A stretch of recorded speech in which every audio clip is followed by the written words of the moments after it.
All right, Nathan, can you hear me?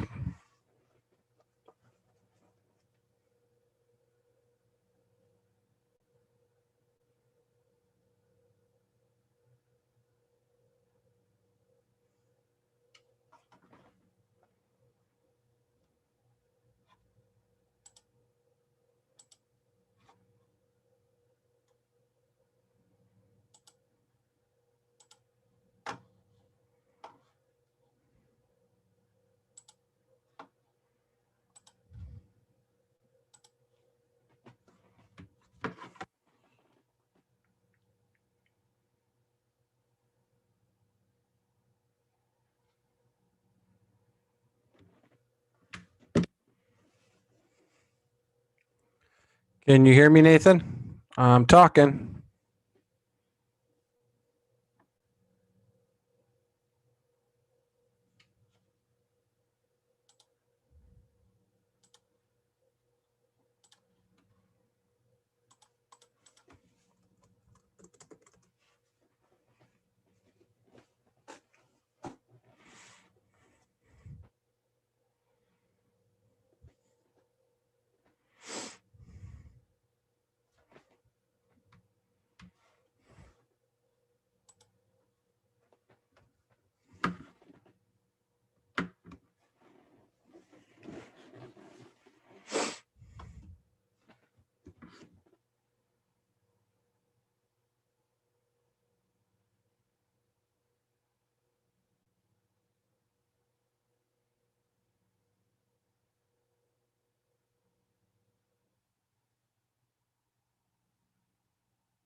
All right, there's Nathan.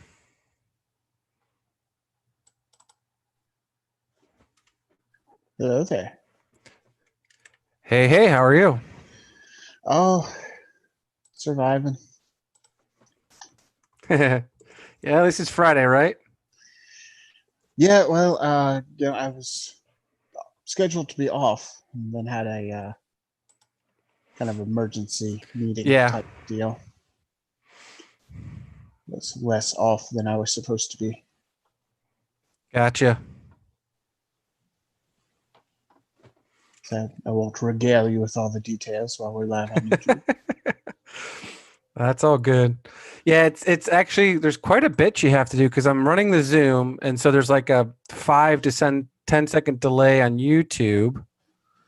Yeah, I figured that's what the problem was because I Yeah, responded that I could hear you, and then yeah, you were still but I saying, had "Hey, but I have the Zoom meeting open because that keeps it better, right? And then but then you also have to keep the channel open on YouTube so you can see it. So what I do is pop out the chat so that I don't have to keep the YouTube going. Okay, let me see. Pop out chat. Thank you. Yep, because we do that with the continuing committee board meetings, and I'm just like, I can't have the video and the video call going at the same time. It'll drive me insane. Well, not just that, we're gonna have both YouTube, Zoom, and your Internet Explorer or whatever you're running with Disney Plus. Yeah. So my question earlier was, they do like the group. Okay, well, party. hold on. We're live, so no spoilers. Remember, we're live right now on YouTube. This is a technical question, not a storyline question. Okay, just wanted to make sure. They do the little group party watch thing on Disney Plus. Are we going to try to do one of those, or are we just going to all start it at the same time? I figured we'd do the group party watch. Let me see if I can get it to go. Because let's see here. I've got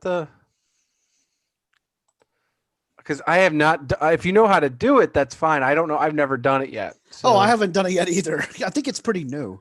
So I've got the thing up. Let me see if. Yeah, as a matter of fact, we were talking about doing this.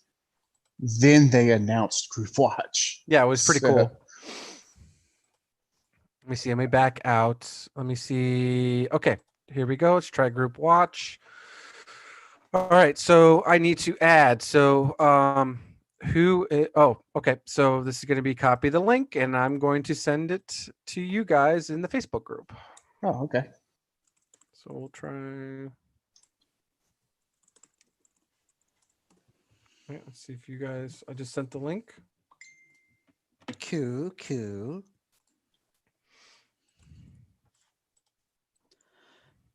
We're so technically sound. All right, I'm gonna hit the What? start stream just so it's sitting there, but I'm gonna pause it. I'm gonna see if you guys. It's right at the Disney Oh. original screen. This tells me this group watch is not available. Oh, hold on. If that might be the case, then I might have to wait until everybody joins. Let me click on the link again. See if it gives me the same message. Who is joining? That would be Gooey Chewy. Okay, there we go. I got you in there. You see, This stream is live. Join now. I am joining now. I stopped it. I'm Yeah, I see it paused on the Disney Plus. Well, and it original is fading in. Boom. Let's see. Well, I had it stopped, and then let me see if it refreshes where I was left at. Because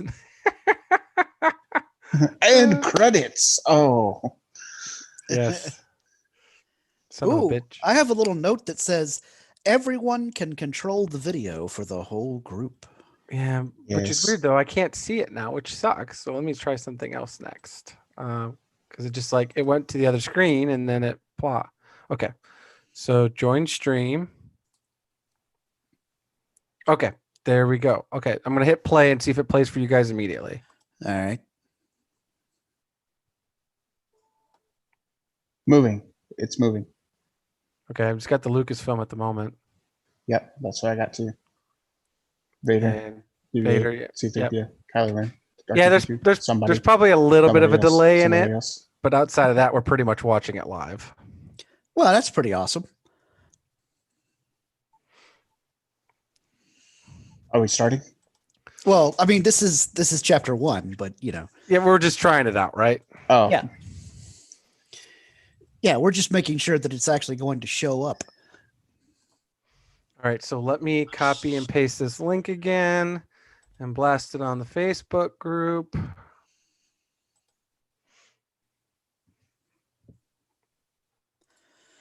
Now, I am going to go over to the YouTubes. Are you copying the link for the group watch? No, for the YouTube.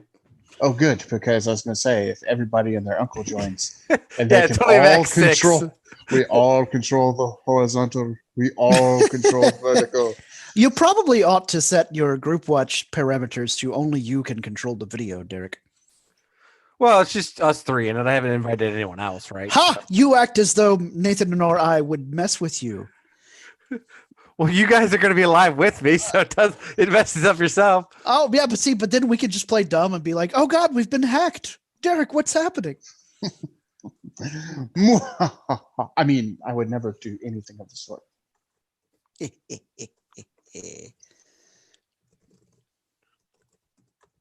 What's this? The Fandom Podcast Network is live on the YouTubes. Oh, you just got your thing saying, could you follow them? Yep. So, Okay. Pop out chat. I already follow them. post. All right, so let's see if that works.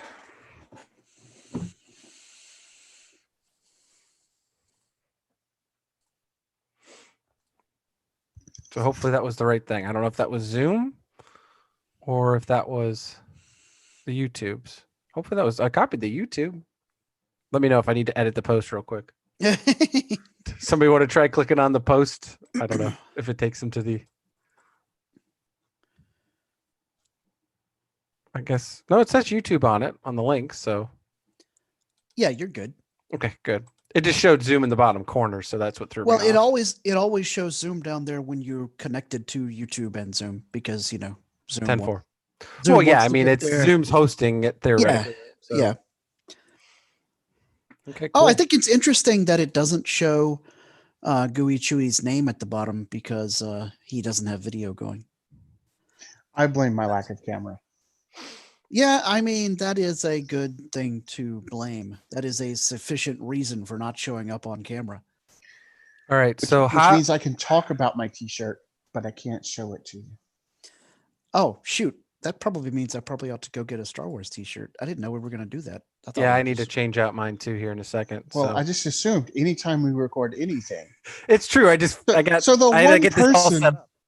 the one person who you can't see is the one person who is not only wearing a Star Wars T-shirt, but a brand new Star Wars hat. Yeah. Yes. And you can't see any of it. Indeed. All right. Well, I'll be right back. Yeah, same here. You got it, Nathan. It's all you, Gooey Chewy. Well, welcome to the stream, everybody. So we're getting some technical things worked out, and Scott and Eric are going to get T-shirts because they're slackers and did not actually wear Star Wars T-shirts at the beginning. But I'll tell you about my T-shirt. Today I am wearing an R2-D2 T-shirt. This is the green one that has R2-D2 and a lot of different scenes from the original trilogy in all of the different panels. But more proud I am of my hat than of my T-shirt. I went to Target the other day and got the child hat. It's a baseball cap, all black, except right on the front it has the child standing there. Let me double check. He's not holding the soup, but he's got his arms down by the side. He looks like he's ready to get some soup or maybe a nice crunchy frog with lots of bones in it. Remember, the child does not like chicken nuggets. There's not enough bones in them. Fortunately, this fits underneath my headset, unlike the cowboy hat. So I'll probably be wearing this hat for most of the recordings from here on out. I'm surprised you're not dressed up like Dave Filoni today. Well, as I was just telling our viewers, the headset doesn't fit over the cowboy hat. So you could always wear it as a pauldron, the Chewy cap. Well, I'm not wearing the Chewy cap either. I'm wearing a brand new hat. It is a Mandalorian hat. It has the child on it. Oh, cool. Got it at Target the other day. So I'm just replete with Star Wars hats here. Very neat. I do really enjoy that Chewbacca hat, though. It'll keep you warm in the winter. Yes.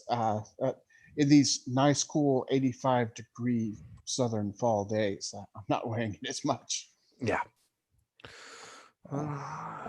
Quite insane. The weather we've been having. Let's see here. So I just told our listeners about my T-shirt, which is an R2-D2 T-shirt with the green one with the scenes from the original trilogy in his panels. What T-shirt did you wear today? Let's see here. Let me make sure I can pop it up on the thing. What a piece of junk! That's right. Got to be wearing that one. So, well, it's hard to tell if that's us watching it or if that's actual other people watching it. Well, remember, people go back and watch this part. So that's true too. For our later listeners. Yes. We get to see Scott's sexy legs there. Oh, yeah. Or at least his legs. Looks like at least Kevin has checked in on the YouTubes. That's cool. There we go. Shout out to Kevin Reitzel, the man, the myth, the legend.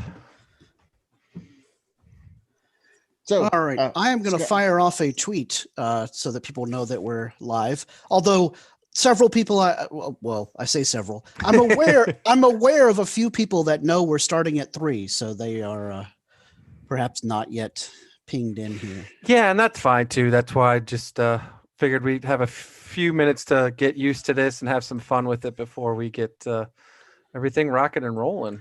Yeah, T-shirt wise, I got a brand new Mandalorian Ronin T-shirt going on from our friends at woot.com. It was excellent on sale and harkens back to the Lone Wolf and Cub roots of the show. Very nice. Nathan, I missed what you were wearing. I am wearing 2 Star Wars pieces of memorabilia today.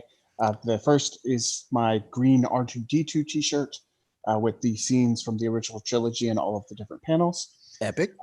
And then I'm also wearing a brand new Mandalorian the Child baseball cap. It is a black cap with the child on the front. It's very clean, very nice looking. Excellent. Not as furry as the Chewbacca cap. But still pretty cool. Oh, yes. I did remind all of our viewers that the child does not eat chicken nuggets. That's right. He wants stuff with bones in it. Yes. But he would still eat chickens. Well, yes. Yeah. No, Kevin, Nathan does not have a camera that's live, so it doesn't pick him up.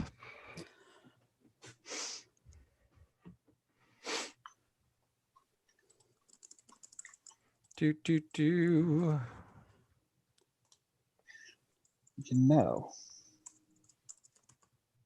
I could do a thing here. Uh-oh. Whoa, he's trying to do a thing, folks. This could be bad. Avert your eyes. That's probably a good idea.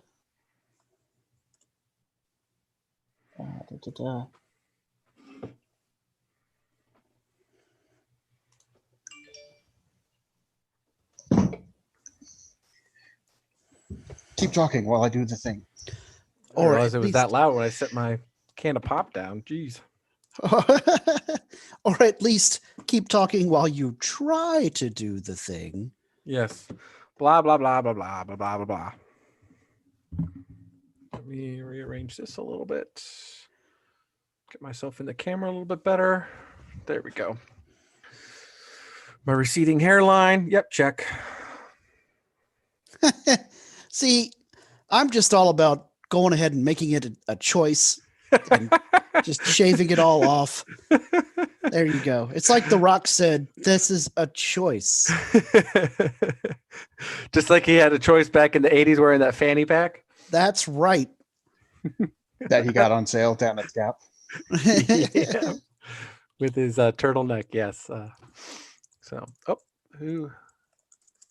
iPhone entered the waiting room. Admit. That might be Kyle. Oh. It's not Kyle. Oh. Yeah, I see. Ha Oh, aren't you clever?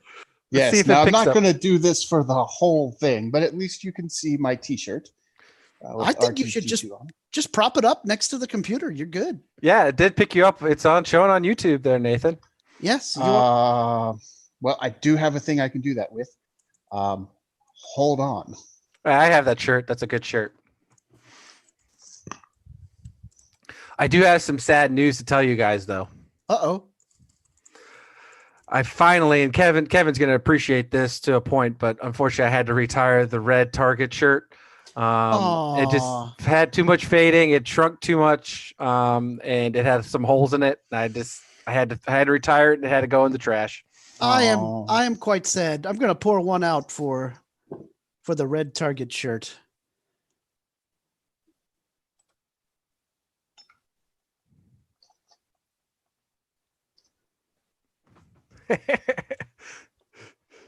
Let me see if I can. Let's see if we can rename. We can rename that to Nathan Gooey Chewy. All right, I renamed it for you, Nathan, so that'll pop up appropriately. Excellent. Now, hopefully the sound is only going through my headset, not through the phone. Yes, if you have your phone on mute, you're good. Good. Excellent. All right, I have done the Twitter and the Facebook and the this and the that and the so forth. Excellent. So. All right, so we are at T minus 7 minutes. Dun dun dun. Okay, You guys that means better look at me. that means I have just enough time to finish off my burrito that I got from Taco Bell for lunch. I learned yesterday the technical difference between a burrito and a soft taco.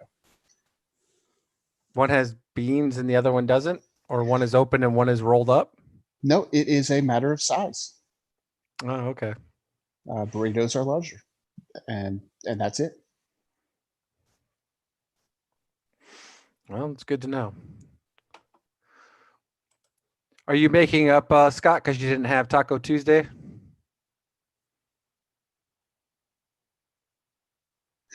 Scott See, has I was trying not to eat on camera, but now you're asking me questions. So. Who cares? we're all having fun here.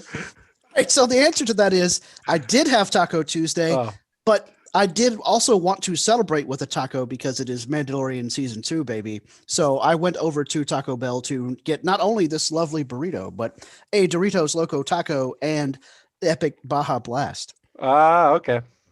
Today I will be drinking sparkling ice. I've got that stuff's my pretty double good. Diet Coke, but I can't show the brand because that'll get us in trouble, right? I don't know if we talk fondly about it, it won't get us in sparkling trouble, right? But we flavored got the water. mug. There we go. We got the mug going on. Well, I just want to make sure that Coke and Pepsi know if they want us to show the logo, they got to pay us, right? Right. So, all right. I actually have no idea what company makes this. It's probably Pepsi or Coke.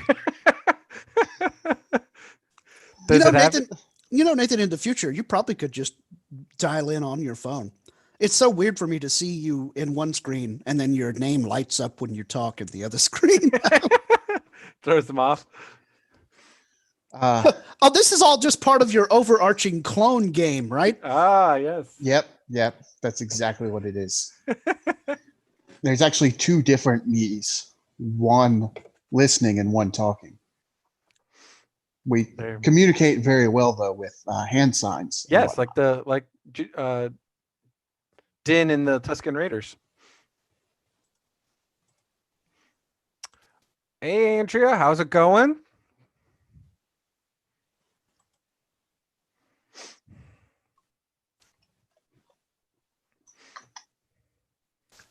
Appreciate you joining us on stream.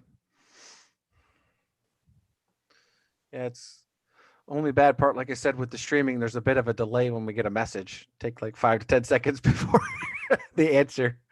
But we got a couple people, so that's awesome.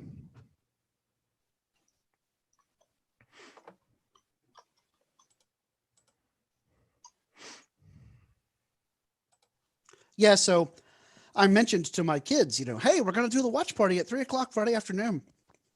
And Joseph is like, still got school stuff to do. And also Riley, his mom's boyfriend's son, asked us all to wait and watch it on Saturday with him. And I'm like, oh, I see how it goes. Well, vetoed there. Yep. Tell him Dad's got to watch it for homework assignment. So shoot, I've already watched it twice. I mean, I toyed with the idea, as you guys know from the group chat. Nathan and I were contemplating getting up at 3 a.m. to watch it here on the East Coast of the United States. Yeah, when it goes live. But I bet there's a lot of people who did. Plus, obviously around the world, the rest of the people, because like that's 3 a.m. That's like, what is it like? I think, well, what they're 5/6 hours ahead today. And then after Sunday, they'll be back to 5 hours, but that's 9 a.m. UK Europe time. Right. So, or later. So they're all watching it too. Well, I saw some of our friends from Australia.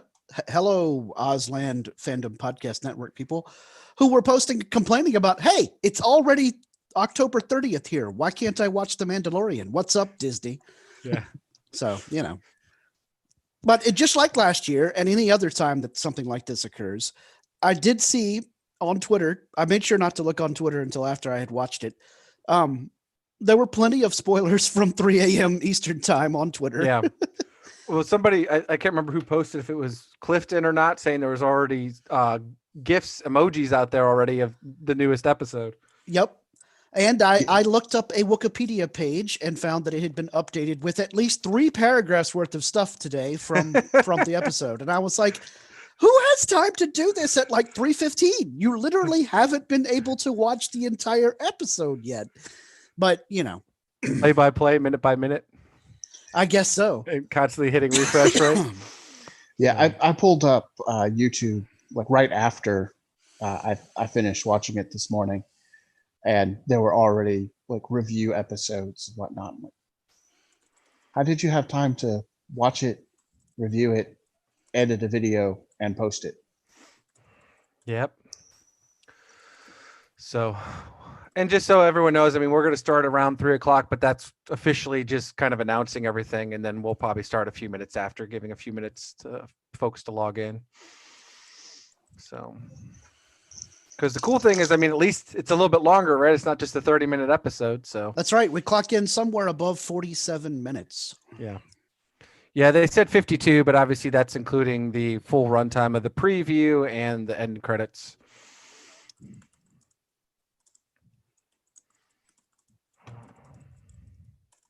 But it is officially 3:00 Eastern. Dun, dun, dun. So are you guys doing anything for Halloween? I am locking the door and turning off the light on my porch because I don't want to catch COVID-19 from some costumed kid. And also because I didn't buy candy this year because I'm like, I don't think I'm going to be opening the door and interacting with a bunch of strangers. Thanks. Yeah, I thought about possibly just getting a bowl and pouring candy in it and putting it at the end of the driveway. Well, somebody did a funny thing where they got one of those like 6-foot cardboard tubes, and he happens to have a few steps, and he attached it to his railway. So he said he had to put a sign, just stand here, and I'll shoot it down into your bag, like a marble, right? So that'd be cool. So, yeah, I mean, I get people, wanting to be safe and all that stuff. So, I mean, the good thing is, right, kids are going to be wearing masks, right? So at least that helps a little bit. I mean, theoretically, right? They Yeah, would so- be wearing masks. But But Halloween masks are not COVID safe. well, it depends what type of mask you wear, right? What if I come dressed as a doctor and I I'm was gonna wearing say. a surgeon mask? Well, Or That would be an excellent costume for this year. or an essential worker, right? They're all wearing masks. I mean, theoretically, Kevin could I dress hope up like they himself on Trader Joe's and wear a mask and go out trick or treating. he could. So, all right. So Gavin, welcome everyone that's watching. We are live on YouTube. We have been for a little while, but we're going to be obviously editing that little bit of portion before we post it up on the YouTube page for people to watch it later. I'm assuming it's recording, right, guys? Oh, yeah, we're not. But first of all, anything you do live on YouTube can always be watched later. Secondly, I don't think we're going to edit the video, are we? If we are, I'm not responsible. I can edit audio, but I can't edit video. That is not my bailiwick. Well, then I'm fine. hoping we They'll can get the edit out 20 the- minutes of early on then. I'm Behind the hoping we scenes. can edit out the bright legs that we saw when you were. Nope. It's gonna be a Absolutely. censor. That is not a bug. That is a feature, sir. Uh-huh. Special edition Blu-ray 4K.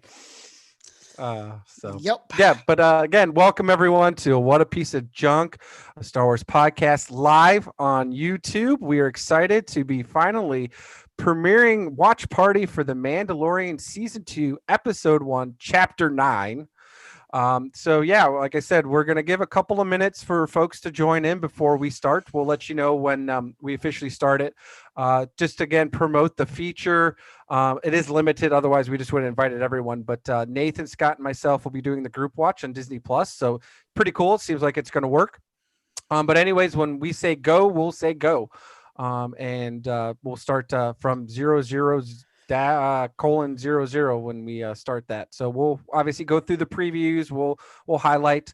We'll be talking as it premieres, obviously, right?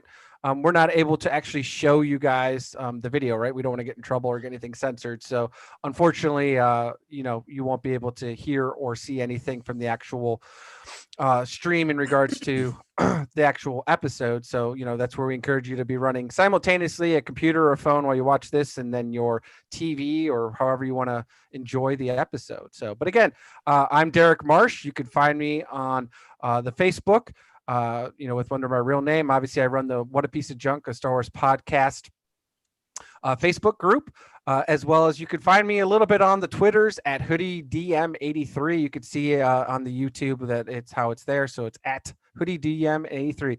And I'm welcoming my co-pilots, Scott Botman. Welcome, Scott. Hey, Derek, it's so great to be live on the Fandom Podcast Network once again. Some folks may have seen my face and enjoyed my performance on the Fandom show that we sort of christened on the Fandom Podcast Network a couple Saturdays ago here on YouTube. You can find me online on Twitter at ScotticusMax. And of course, I run the Twitter for the podcast, which is at What Wars, the official Twitter handle for What a Piece of Junk, a Star Wars podcast here on the FPN. And also joining us today, Nathan Miracle, Dave Filclone, man of 1,000 nicknames, the Gooey Chewy. Hello, and finally you can see my face so you can tell just how much I look like Dave Filoni, even though I'm not wearing the cowboy hat right now, because these things won't fit over them. But you can find me on Facebook under my real name. You can also find me on Twitter at Gooey Chewy. Not that I tweet a whole lot, but that is my handle. Yeah, and those headphones won't fit over the cowboy hat, but I'll tell you this, you sound so much better than when you tried to do the wireless microphone headphones. That was just crazy. We kept losing you. It was like subspace interference, and we don't even have subspace in the Star Wars galaxy. Yeah, it's the wrong property. Yeah. We can't talk about Star Trek Discovery on the live stream, but oh man, you guys watch Star Trek Discovery episode 3 was great. Okay. Oh, I haven't seen that one yet. But I have to ask, so is the man with 1,000 nicknames a nickname? Yes. Okay. Yeah, it only gets worse every time I try to succinctly describe how many nicknames he has. So, all right. But yeah, so, folks, we really appreciate you. Obviously this is live on YouTube, and, normally you could find us on the podcast. There's great ways of hearing us when we actually do our normal podcasting. And we talk about Star Wars, all the news and all the good juicy gossip. Obviously, we're going to be having the next 8 weeks, right, with the next 8 new episodes for the Mandalorian season 2 to talk about. Oh yes, and it's going to blow our minds. I can already tell. Yes, and so you can obviously find us on the great podcast apps out there. Specifically the Podbean. Where you can, download finding us on the Fandom Podcast Network. You can obviously do us on Apple Podcasts. You can find us on Spotify, our radio, Google Play. What are the other ones there? Stitcher, and of course, just about any podcatcher. Yes. But with that, obviously we like reviews. Obviously, we're going to like it if you hit the like button on the YouTube here. And if you're not already subscribing to the Fandom Podcast Network channel on YouTube, make sure you subscribe because we'd really appreciate it. But yeah, definitely leave us some reviews, even comments afterwards. You can join us if you're live now, you can join us on the chat. We've got a few people. We got Joker Joe Star. Oh, so that's, we know who that is. Yes. So hi, Joseph. I'm going to pretend that you're not spoiling yourself on The Mandalorian, or else you just told your folks that you're going to watch it anyway. So we got Andrea popped in, so appreciate that. And as Kevin was on break, he said he wanted to chime in real quick and give support. So appreciate those coming in, hopping in out of chat. So really, just a great way of supporting the channel. Again, those 5-star reviews, but again, any star. But as we joke around every time, those 5 stars are the best because we don't want to upset, any of Nathan's Wookiee relatives, and those Wookiee children need to eat. Oh, absolutely. So, but and we revealed a little bit earlier as we were joking around and kind of doing the behind the scenes. So yeah, we're also going to do my favorite part of the show before we get live here. And that's going to be how to support the show in general, which is through the TeePublic. You can head over to the store there. There's a lot of cool What a Piece of Junk merchandise. Again, it can be t-shirts like the one I'm wearing now. Woohoo. Looking or good. Cool apparel or mugs, right? Woo. So excellent stuff. Yes. So Scott, why don't you hit us up what Star Wars shirt you're wearing? Because again, obviously people could see it on YouTube, which is awesome. But those that are going to listen on the podcast, what do you got there? Indeed. So my shirt is a cool Ronin Japanese art inspired version of The Mandalorian. Din Djarin walking across the desert with the twin sons of Tatooine behind him. And Yeah, it's a nice little harken back to the Mandalorian's roots in the Lone Wolf and Cub famous anime story, because that's basically what we have here in the Star Wars galaxy, with Din being the lone wolf and the child being the cub. Nathan, what you rocking there? I can see some astromech goodness. Yes, I am wearing an R2D2 t-shirt. This one has scenes from the original trilogy and all of the little panels. It's an old favorite of mine. I'm also rocking a Mandalorian the Child hat. Cute. Super cute. Very cool and very for today is awesome. So yeah, head on over to the T Public store, guys. Again, whatever you do helps us keep the lights on. Now we got to also pay for the coaxium on YouTube, so extra cost, extra fuel. But again, we do this because we have a passion and we love it for. So again, we appreciate everyone seeing us live today. So all right, guys. So let's get down to it, right? I think everyone's excited. Mandalorian season 2, episode 1 finally dropped today, October 30th, 2020.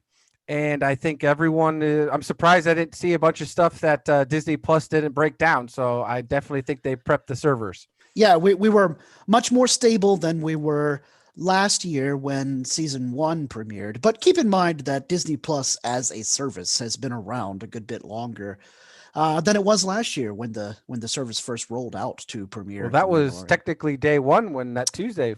Indeed, yeah.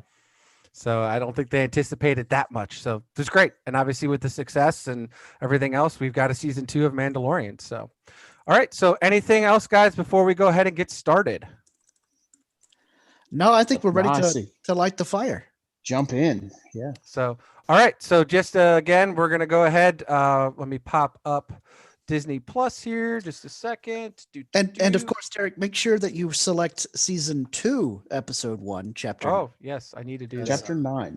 Yeah, because I did like the fact that they just continued the chapter numbers. Yeah, I think that's going to be awesome when someday in the future we get like entire boxed sets of the whole series on a DVD or Blu-ray or portable hard drive or nanobots that we inject into our brains or whatever it is at that time, that will have chapter 1 through whatever, all, in a like succinct volume. Okay, so yeah, I think we'll have to try. I didn't realize that was the season 1 there, so I think we'll have to do the group watch again here real quick. All right, you guys didn't give me enough things, so leave the group watch and I will select the right one. So, and I will send that here in a second. Season 2. All right, let's see if that works. Please stand by for technical difficulties. Okay, so yeah, technical difficulties, we have plenty of them. All right, so there we go there. Let me... Oh, hey, Terry has arrived. Hi, Terry. Thanks Excellent. for jumping in. So we are, of course, experiencing technical difficulties because it's okay. So all right, so we got that. So this is the right one now that I've linked in the chat for you guys to join. And I made sure it says season 2 this time. So what's this? A Facebook message from Derek Marsh. What? Okay. And again, we'll tell you folks when to start. Or if you're already starting, that's awesome. You'll be from the future. It might actually be good to be a little bit ahead of us anyway. Because we're about 5 to 10 seconds. So all right. Okay. I'm gonna go ahead and start the stream. All right, I'm gonna pause it real quick. Are you guys able to see it now? Let me know when you're in. I still have waiting for host to start the stream. That's what I have as well. Excuse me. Showed you guys popped in there. It says it. So shows you in the thing. Let me refresh, see what's up. Oh, well, when you refreshed, you did something. Haha. I see a Disney logo. I just paused it at Disney. It's at 0001. We have Disney sign. We have Disney sign. All right. So awesome. All right. Well, if that's all we have to do with small technical difficulties, I think we did pretty good for our first time. So, indeed. All right. We appreciate everyone again watching live here. As we start, we're going to go ahead. And again, Scott, Nathan, and I are going to be doing fun commentary as it goes. Well, commentary. So if you don't want to hear us yakking, now is the time to, go watch it for yourself. Yes. And just so everyone knows, we are watching the actual chapter 1 recap, or season 1 recap. Yeah, because I consider this to be an important part of the beginning of chapter 9, because basically it tells you everything that happened last year. Yeah. I know some of my friends kind of did their own rewatch the past 8 or 9 days prior to today, rewatching a one episode each day. You know, I thought about doing that, but really I just watched a couple of key episodes, including the finale. I thought about doing that, but instead I watched episode 1 and most of episode 2. All right. I had a larger goal. I didn't make it.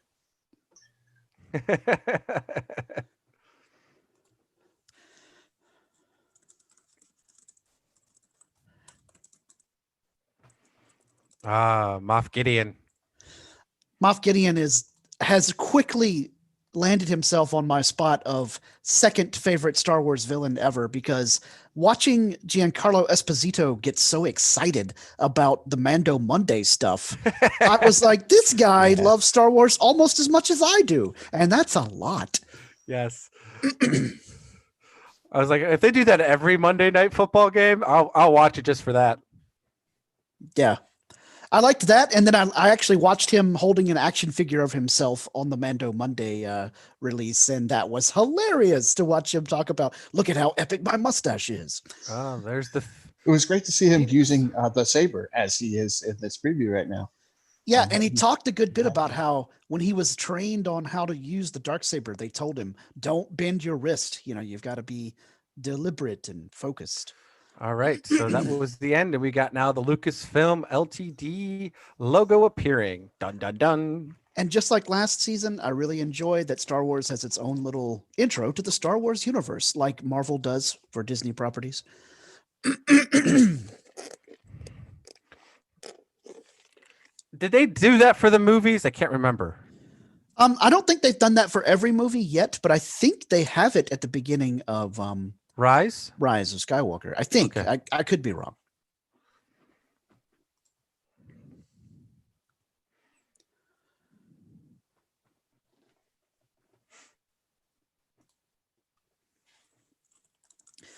Terry, to answer your question, Krennic or Gideon, who is more Imperial? Well, it's got to be Krennic, because by the time Gideon's around, technically there is no Empire left, or at least this version of Gideon.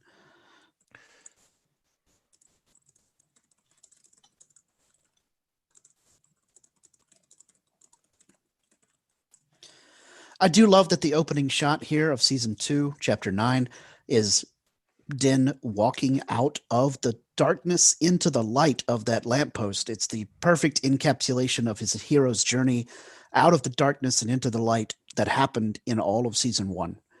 It's just beautiful. And it looks, I know it's probably not true, but every time I see graffiti like that, I think of Sabine has been through here. Yeah. Well, it definitely feels like, you know, the anti-imperial propaganda, right? Yeah. Yes. And we get so many questions from the We got a Twi'lek trailer answered just in the first few seconds here. Yeah. Yeah.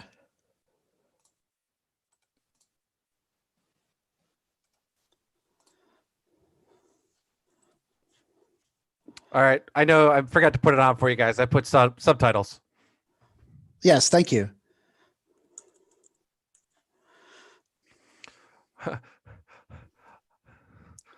I love it. The first couple minutes of the episode, and we're already into the stuff that we got to see for the trailer. Yep. And here we go with our classic Masters of Terra's Kasi callback. I am not one of those who says that this makes Masters of Terra's Kasi canon, but I do like the possibility. Well, Solo did. Yeah, that's Solo true. made Terrace Kazi itself canon, not the video game though. Yeah. So Ardlin, not canon.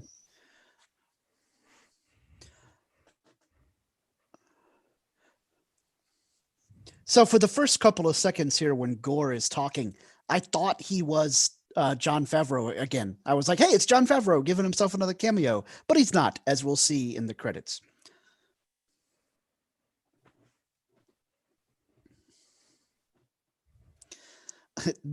one-eyed gangster outer space, but he wants to remain couth.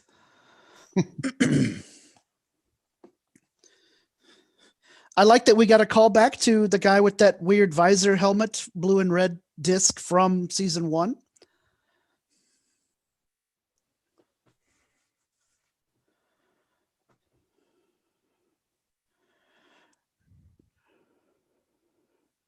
I'm anxious to see some behind the scenes as to whether or not this actor was acting with, facial motion capture, or if this mask with animatronic mouth was on him during the shooting of this scene.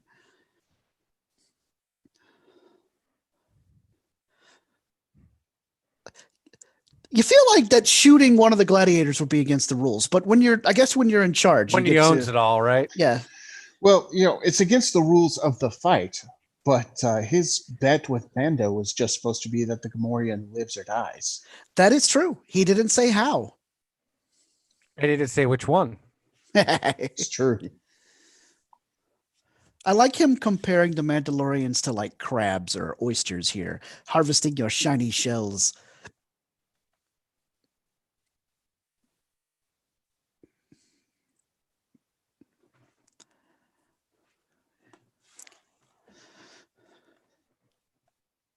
Mhm. The And iconic scene. Yep. The child is all, well, I know what it means when the blue bracelet lights up.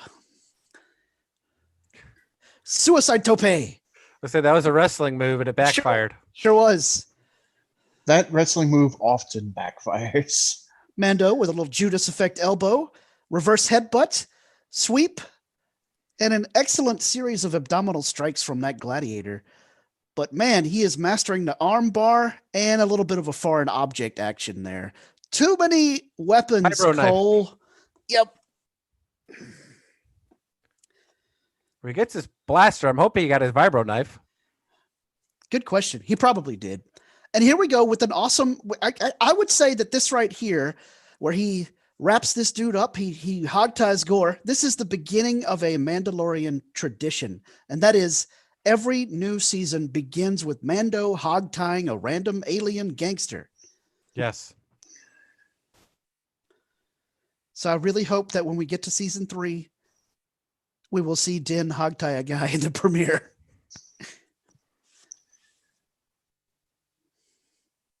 Din's like, what? Tatooine for a place so far away from the bright center of the galaxy. See so much action.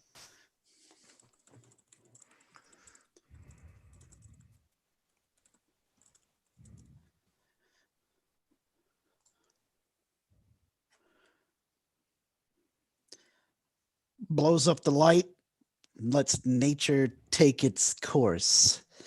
And I like, just as with the technicalities of this guy's bet did not include who Title kills card. the Gamorrean, Mando's phrasing was, I will not kill you. Yep. Yeah. And here we get the die by my title. hand. The title, which according to some folks on Twitter way early this morning, the title was a huge spoiler to quote unquote hardcore Star Wars fans.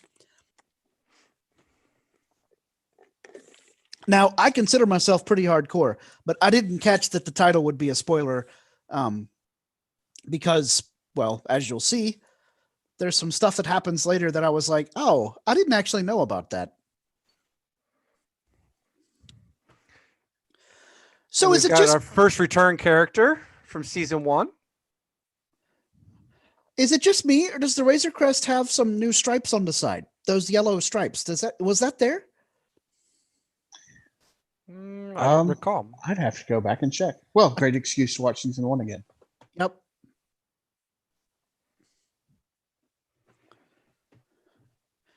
And I didn't notice this in the first watch through. She does have a pod racer engine behind her, doesn't she? Mm-hmm. Yep. She's got all kinds of spare parts at that shop.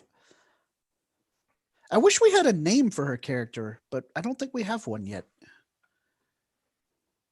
If anyone in the chat knows this character's name, please feel free to tell us. I'll look it up right now.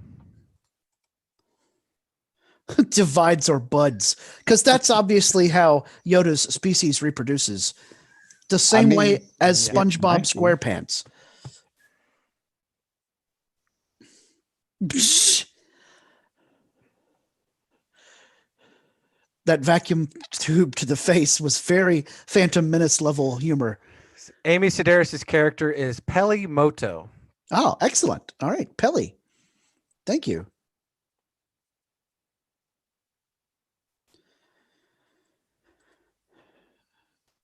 Speaking of characters, I wish we had an official name for him. I'm anxious to see what Emily Swallows' The Armorer is actually going to be named.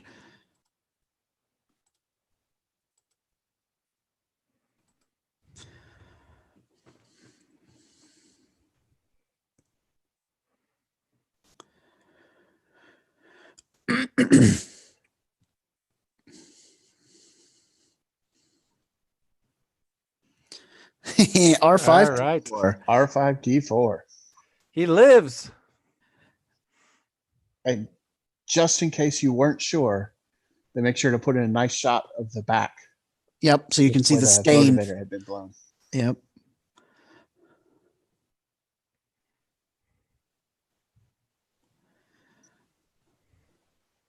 Which R5D4 did appear in the previous season on Tatooine, Yep. but just very quickly.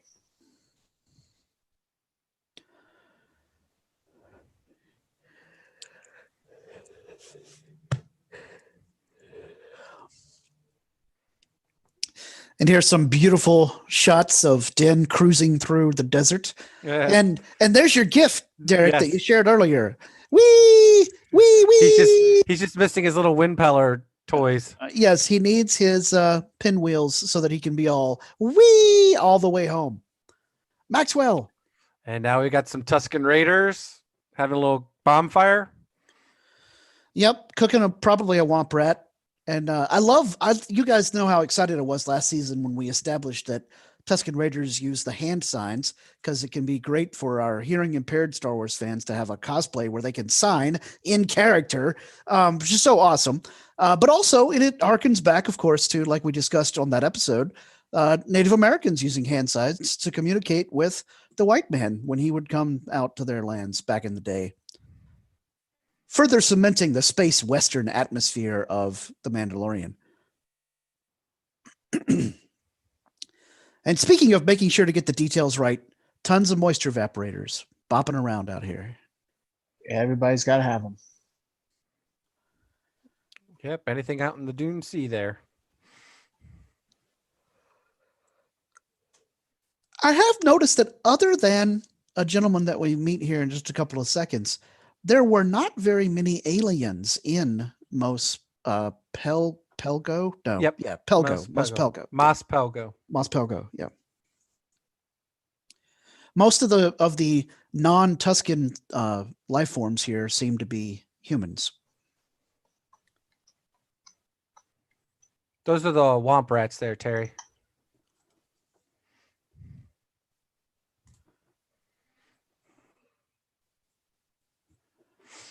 Then we missed it because we were talking about R5D4, but she did point out Mos Eisley and Mos Espa on the map.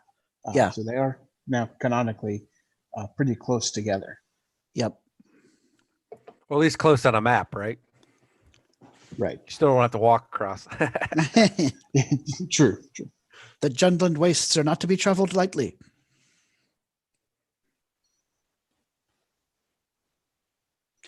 Yeah, so this Weequay bartender is just about the only alien that I think we see hanging out here in Mospogo.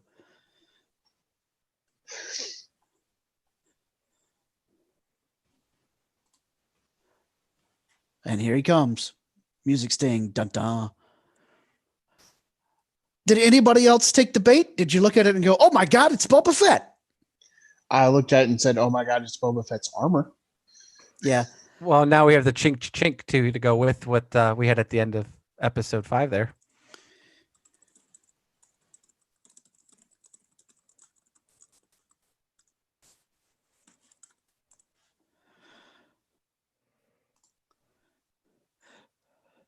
So because the marshal wears those spurs. Do we think he was the person that found? I've been It's Pierce lied Bronson. by No. the. I've been lied to by the internet people.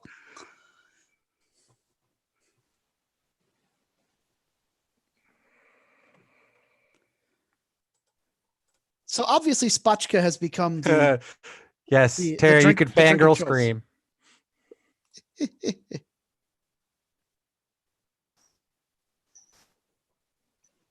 All right, Joe Star, thanks for coming. Bye, Joseph.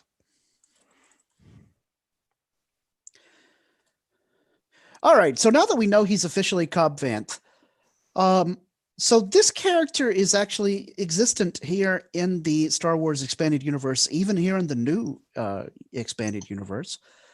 He was a marshal mentioned for parts of Tatooine in the Aftermath novel by Chuck Wendig. I was gonna say, I thought you were gonna blow your mind and be like, they actually did a Chuck Wendig character. Yeah, well, so the interesting part about this is some of the stuff that Cobb Vanth tells Mando here contradicts the stuff that Chuck Wendig wrote about him in Aftermath. And so I'm kind of hopeful that we're gonna start retconning all of that Chuck Wendig nonsense out of existence. This is not that's for anyone watching this. This is not a commentary on Mr. Wendig's political expression or what have you. He is free to do whatever he wants. He's just a terrible writer, and I could not finish the Aftermath, the first one, much less the whole series of Aftermath novels. And so, yeah, I would be fine if we retcon. Oh, that. what's this rumbling? Earthquake. Sarlacc is coming to get Boba Fett back. You know, I actually originally thought this was going to be a Sarlacc, but I do love the fact that Vanth just looks at him and is all like, "Wait, we gotta put a pause on our duel. We can't kill each other right now. We got to see what's happening." I see that Terry agrees with me. Aftermath can get retconned. Good. I couldn't finish that book either. So I mean, it's not Marshall was also not a spoiler for me. It's not even that I think the story beats are all that bad. It's just the guy couldn't understand correct verb tense for a novel. I'm sorry. Well, at least you got Snap Wexley out of it. That's true. And now we have thanks to Derek's trip to Galaxy's Edge and talking to us about Star Wars Resistance. Star Wars Rise of the Resistance. We have an awesome I want to say probably the first new Star Wars canon paradox involving Snap Wexley. That's one giant tremor. It sure is. So at about this point, I saw Kevin Bacon comes out. I saw the fins go by, and I immediately thought somewhere Adam O'Brien is watching this and screaming at his TV, "You're ripping off Dune. This is the Shai Hulud. You Yes. can't have sandworms in Star Wars." And wouldn't you know it, I checked the Fandom Podcast Network Facebook page earlier, and yep, there was Adam saying, "This would have been more interesting if they hadn't ripped off Dune." So And the bantha that just got eaten. Well, to be fair, they could have ripped off Beetlejuice. True. I enjoyed before the sandworm actually showed up, getting to see the up close shot of the bantha. That's something we didn't get to see in A New Hope because, well, they were just elephants with big furry things on top of them. Right. But they were Yes, able Terry, to that did look like a Leia dress. It reminded me a bit of Aunt Beru, young Aunt Beru, from the prequels as That well. too. I just want to know how Timothy could keep his hair so well underneath that helmet. Right?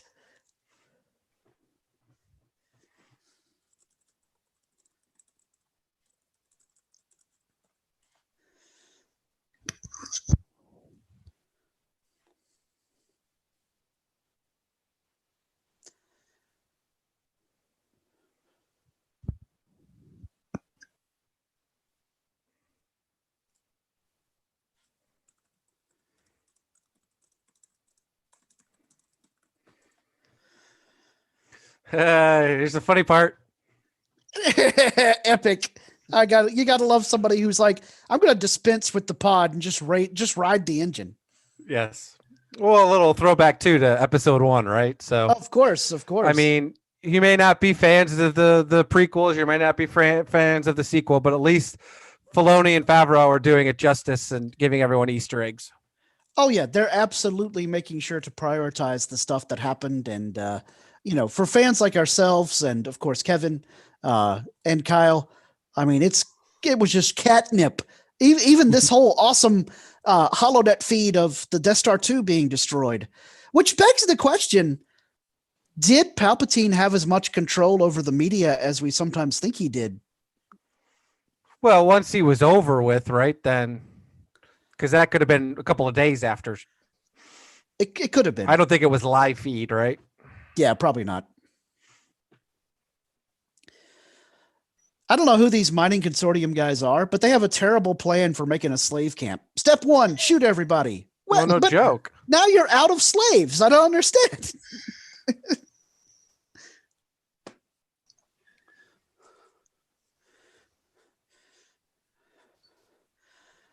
And the fandom hits keep on coming here with the Marshal or Vant Cobb running around, hiding behind it. Clearly, Saru Sub Landspeeder from A New Hope.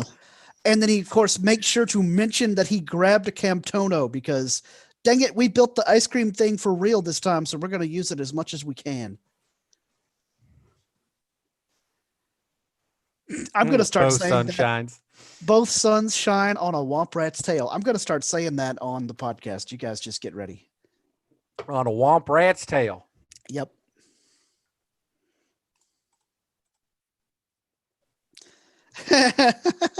Yes, Terry. Yes. The Secret of the Mandalore. Perfect helmet hair. Yep. That's the one Force ability that Mandalore the Great kept from the Jedi and the Sith, is using the Force to make your hair look perfect. Darth Vader definitely did not learn how to do that. Well, they haven't canonized what's actually inside the Mandalorian helmet. For all you know, it could be like a whole self-cleaning shave kit in there. That's true. It keeps them looking spectacular. Because frankly, when Pedro takes his helmet off, he's got a perfect mustache. Yeah, he looks amazing. So, Silex crystals, right? This is a new thing, or is this an existing thing and I don't know about it? Good question. I do like the fact that Vance Cobb could not open the Camtoa, but then the Jawas are like, "Oh yeah, we know how to pick locks." Yeah, they're like, "Do no problem." I enjoy the fact that this is the whoops, sorry guys. This is the part that contradicts Aftermath. So I checked on it earlier today. Cobb gets the armor in a different way in Aftermath. There's a whole other person there, and there's a big conflict, etc. Yeah. Plus, in Aftermath, he is sheriff or marshal of a whole different city, someplace called Freestone, Free State, something like that.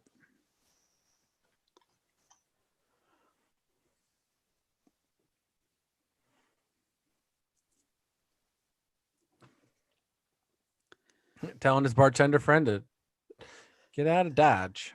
Yep.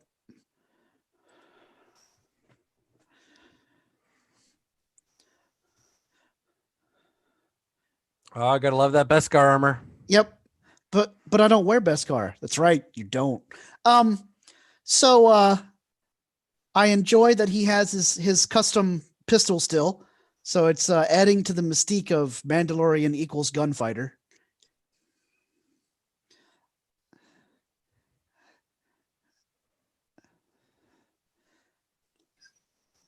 Boom.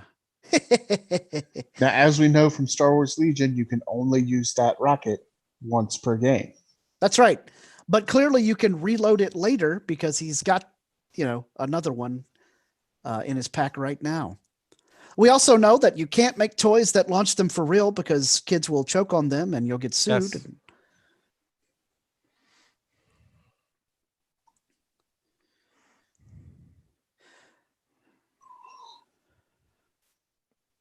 Uh-oh, we hear an echo. All right, so these things that come walking around the corner here in just a second. Do we think those are calf hounds or some other Star Wars beastie? Well, they might be womp rats.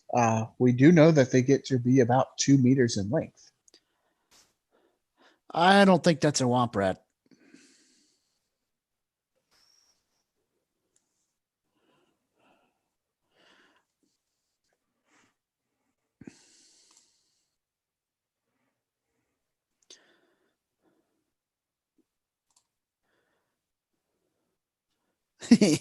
I love how they're just all of a sudden. Oh, never mind.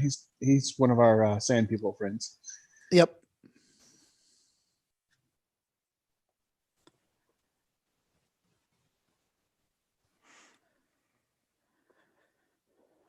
Now, at some point, I want a story about how Mando got to be so knowledgeable about Tusken Raiders. Yeah, that would be cool. As far as we can tell, even the people who live on Tatooine don't really realize that they are some form of civilized.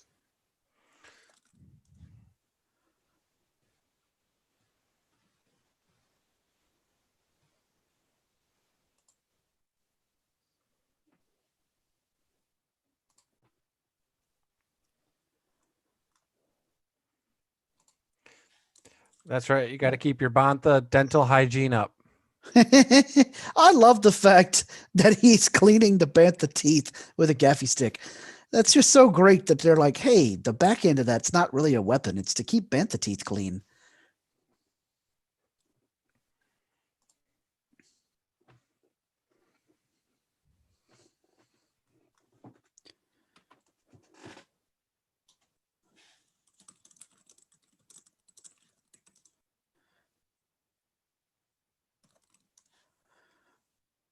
The child looks delicious.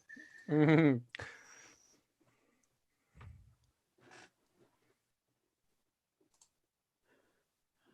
Looks That is delicious. that is some bad water right there. So is it just like really moldy water in that gourd, or is it like some kind of fermented drink? I think it is the juice of that fruit. Okay.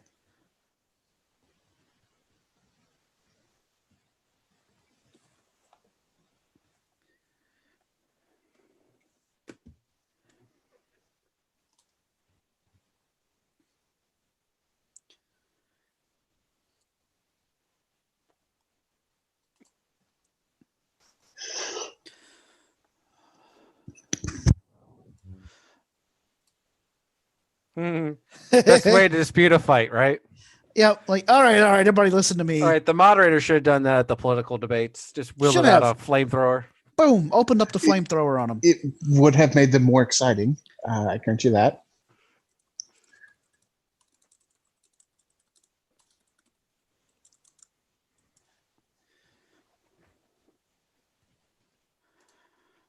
That's right. Kill it.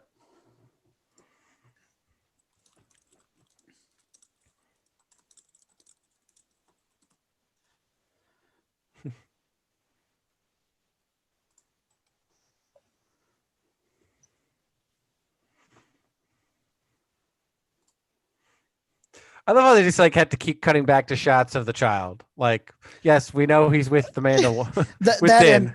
And we want to make sure that y'all know he's okay. I like how they keep showing the Tusken Raiders walking in single file lines to hide Yes. their numbers. Yep. Well, and even more, it makes sense of part of the reason why they do it is because of the crate dragon sensing vibrations. It's going to be easier for them to travel safely. One, because they travel slow, as the banthas are moving very slow. But if they're following in the same footprints, then it's not creating new formations in the sand, right? So it's keeping the vibrations True. minimal.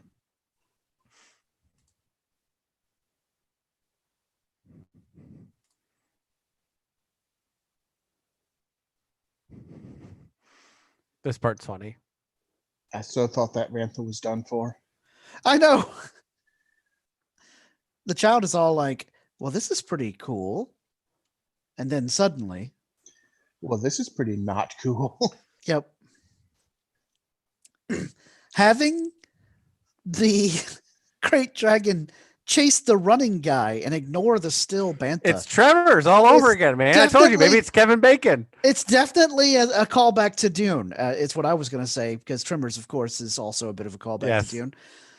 See, the Tusken Raider would have been fine if he could walk with an uneven rhythm, but he couldn't do that, so he died. I love how I love the Mando's child just comment pops there. up on his head there, right? Yep. Mando says, Little "Oh, beady they eyes. might be open to some fresh ideas rather than all getting eaten." Yeah. And not just this too. Now we can include our football fans out here because they're all huddled up and they're doing football signs, right? Oh, Game totally. planning. Yep.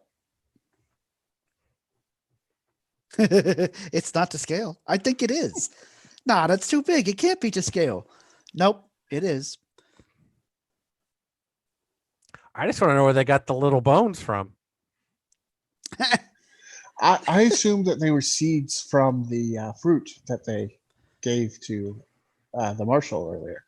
No, I think Derek is asking about where did they get the bones for Yeah, the where they get the little skeleton chicken of the- bones. Oh, the dragon. probably Womp Rats. Yes, Womp Rats. That's our answer to everything this episode. It is. Or maybe it's a baby crate dragon. Maybe, I don't know. They just grow out to be really big. You find a crate dragon egg. Jawas love those. Yes.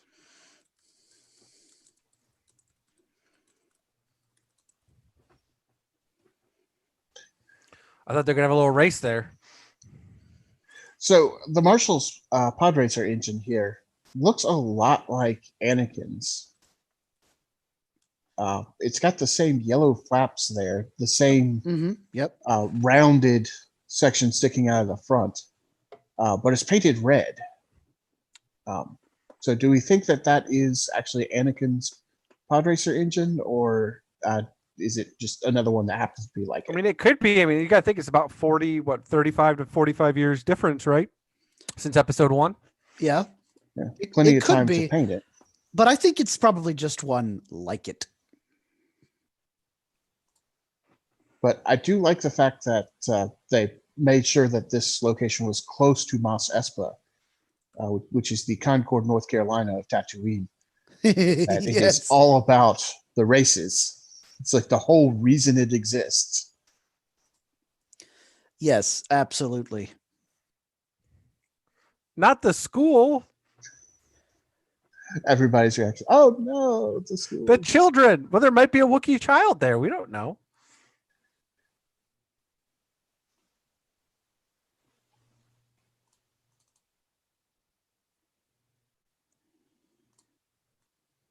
There's more, because there's always more. And he gives him the eye. The Sand People.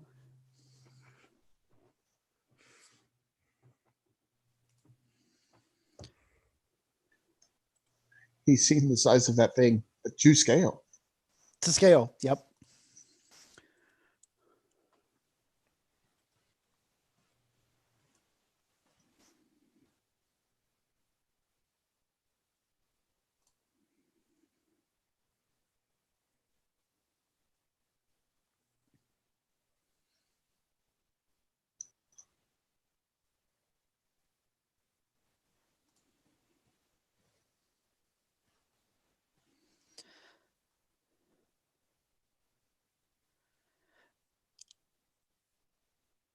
The carcass and its ichor. Ugh, gross.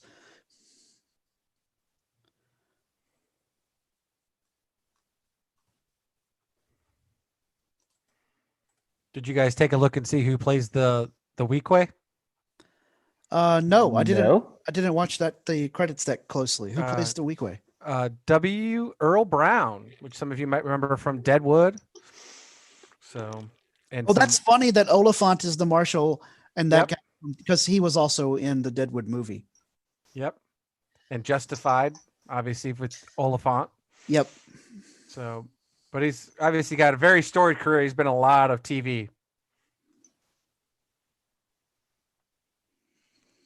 But I thought I recognized the voice a bit. So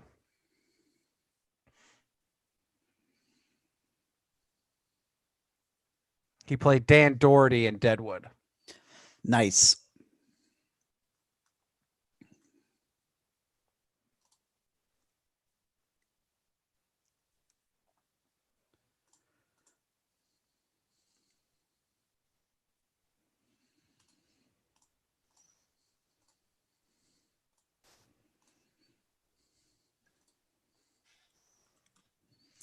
And we Nice have bit of exposition there. That's Yeah. an explosive. we have the classic Hollywood moment of show them that dynamite is dangerous by having someone almost blow us all up with a stick of dynamite. It's going to be great. Everything's going to be. Vanth is quickly becoming one of my favorite characters introduced to me in The Mandalorian.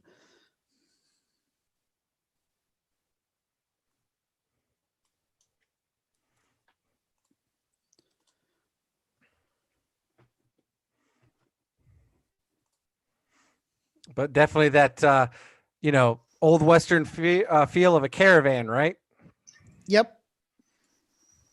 It's got to circle the wagons.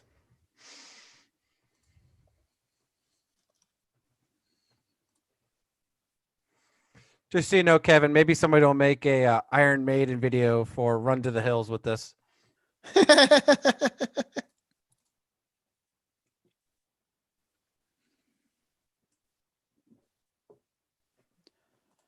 They have quite the basically, a whole militia coming out here to fight this crate dragon.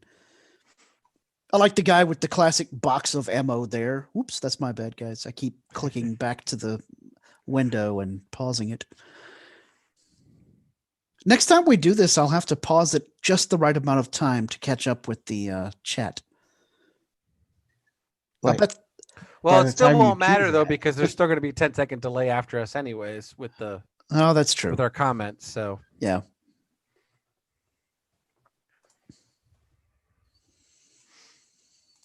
no, Disney will just have to make it a larger group watch. That's all. Yes. Group watch 50,000. Well, what we need is a group watch where only the host can control it. I can lock it and see if that works. I don't see it on here. Let's test that later. Well, apparently we can add emojis here. Oh, that's cool. There you go. Oh, that's my profile emoji. Do you guys see that popping up? Yep, Yes. I see yours. There you go. Yeah. So Well, Marshall Vanth finally drinks whatever is in that gourd. I like that they didn't make a huge point about that. It's on the watcher to recognize that that's what's happening. Yep. well, it's like as Scott alluded to earlier, indigenous tribes with the smoking of the pipe, right? Mm-hmm. Yep. I love that Tusken Raiders have ballista, and it's not some Yeah. gravity propelled repulsor blast. It is No, this is Lord of the Rings. yeah, it's ropes and wood and leather straps and a big metal pointy bit. Pointy Yes. end goes toward And it's a enemy. split blade too, if you didn't notice it. So Mhm. that'll dig in and hold. Yep. Well, of course, it's the only way you can get explosives, right? Mm-hmm. Besides dropping it. Someone set us up the bomb.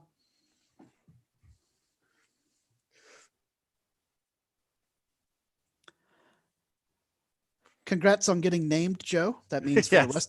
Hey. for the rest of your life, you can attend Star Wars conventions and make a little dough signing autographs. Hey, and she could eventually be a Star Wars CCG card. Yep.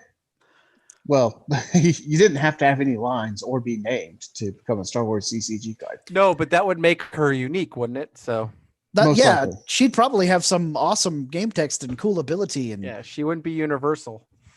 she'd do something with searching your reserve deck for like Detonator. timer mines, or a thermal detonator. Or We could Oh, get it'd be the cool- detonator, and the bombs themselves would be a separate piece of equipment, and you'd have to get the bombs and the detonator before you could set them off. Well, that would be one of the objectives, right? Yeah. Yes. Okay. Now we're just Kill Crate Dragon, rescue. and then you flip it over and save town or something, right? Yeah. Rescue Pelgo. But this means we could get some light side Tusken Raiders, right? Oh yeah. This is so funny. Run! Well, this, Yeah. And the Star Wars CCG did have a crate dragon. it did. It was a bit different than this thing. Yes, it was a more traditional dragon. And there goes another Tusken. Help! I feel like today's episode of The Mandalorian has wiped out several ancillary material portrayals of the Krayt Dragon. For example, the Krayt Dragon that I ride around on in Star Wars: The Old Republic MMO is now no longer the canonical look of a Krayt Dragon because it doesn't look like this thing. Well, and to be fair, they could still make this like this is like a mother Crate Dragon or something, right? Yeah, some sort of Krayt Dragon Alpha. Overlord. Yeah, Krayt Dragon Behemoth. I like the idea that all crate dragons are like this. That Well, like, I mean, you just who don't mess knows, with crate right? dragons. Well, as Terry pointed out in the chat, somebody out there on Wikipedia has already set up that the little four-legged things are Kangan Krayt Dragons, but the big guy is described as a greater Krayt Dragon. It's obviously bigger than what we see in A New Hope with the bones. This is like 20 times bigger. Maybe. I always thought that the bones in A New Hope were very, very far away from the camera. And It's hard to tell scale on that. It did, but it looked like a full body. So even then, I mean, that the head here looks bigger than the entire bone structure of what was sitting in the dunes there. So, or Maybe. I mean, it could have been a baby Crate Dragon, right? I mean, surely they die at certain points throughout their lifespan. And here we go with the brand new Krayt Dragon ability, the acid breath, as it were. Melt Raiders. Yeah, I can't help but notice that it targeted Tusken Raiders in that. The villagers are actually okay. Yep. Although here in a few minutes, when we get some more acid action, he gets a few villagers. he does. Yeah, we actually do get to see some actual people die, right? Humanoids, not just Tuskens. That didn't work out. What are you talking about? They're fine. It worked perfectly. The dragon's gone, right? Right? Oh, that guy's got his COVID protocols in place. Yes. Gotta let the dust settle, right? They're all standing way back there. Yeah, that's what I was gonna notice. Like as usual, the leaders are standing in the back, right? They're all like, I think these guys are boned. So here he goes. I love how the dragon basically teleports its way through the stone. It's incredible. There goes It's some just that humanoids. quick. Yep.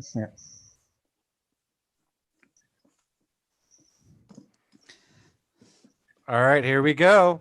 Picking us off like womp rats. Got to pull out the JP rifle here Woo! to teach them a lesson. This is the next ride that they should do at Disney World. Where they Jetpacks. strap you in and you do jetpacks I'd be down for that. in a virtual While reality fighting world. a crate dragon.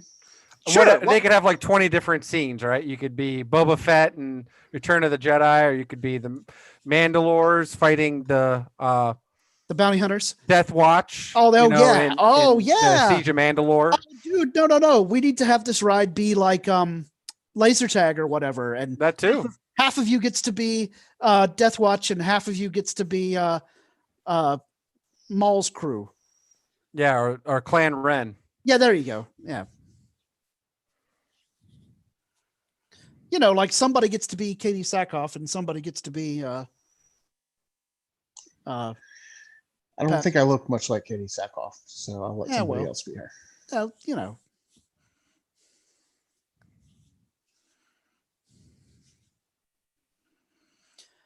Yeah, he's just like beaming himself around the battlefield there. Suddenly he's behind us, like 3 miles away. It's insane.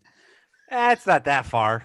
Yeah, I know. It's not really 3 miles, but But he can definitely burrow. All right, now we got a plan. Yep, I here we mean, go. we One sort of. time, once per game. Now what? I pissed it off. Yep.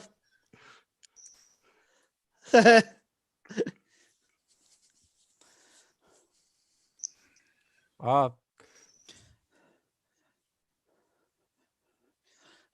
First, I'm going to teach you about the vulnerabilities of that old model jetpack you have on.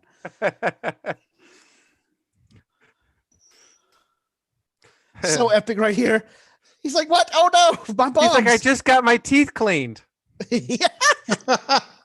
Is that's the mama bantha version of make sure you're wearing clean underwear if you're going to die. Make sure your teeth are clean if you're going to get eaten by the crate dragon.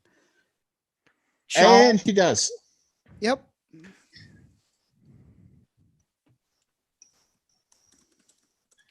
Well, right. that's it. Mando's dead. Yep. And we got good the passing of the series. torch. Rest of the series is about Cobb Vanth. I was like, if they did that, that would be awesome. Like every season, it's a new Mandalorian passing it on. Yeah, that'd be insane. But the child still obviously is okay. Yep. Well, yeah. I mean, you gotta have the But child. think about that. If they did that, man, that would be pretty gutsy. It would make some sense. The title is The Mandalorian, not Din Djarin. Yeah.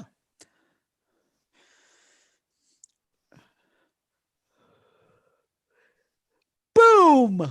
Good times. That rifle is the best weapon, best projectile weapon in all of Star Wars.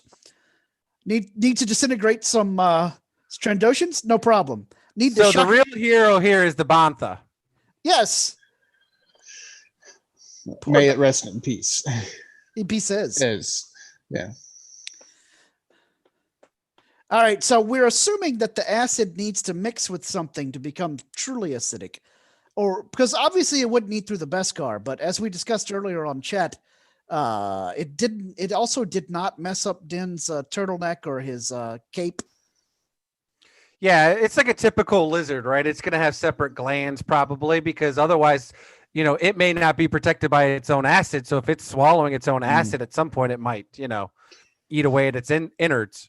So this is more like digestive fluid on Mando, not that's it. He didn't get. Well, that's sprayed. just Not the it's acid. just his it's just his throat saliva. Yeah, it's dragon spit, not acid breath. Yes, Oh, that's so gross.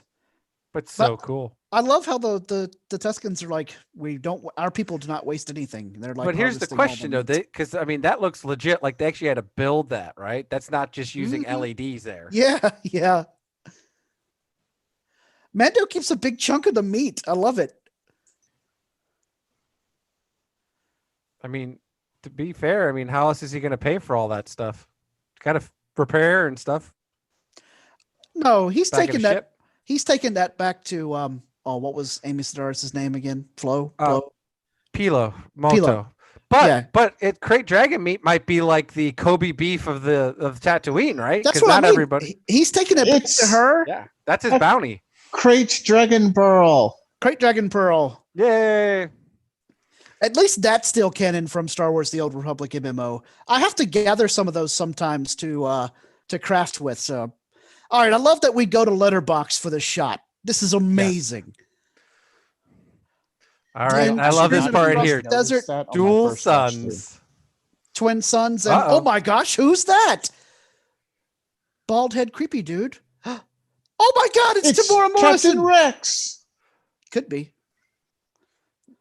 Yeah, I don't know. He's got some bad scars there, like he's been sitting in someone's digestive system for a little while. Indeed, and you gotta wonder though, why has, if that is Boba Fett, and I feel pretty confident it is, why has he not come to reclaim his armor before now?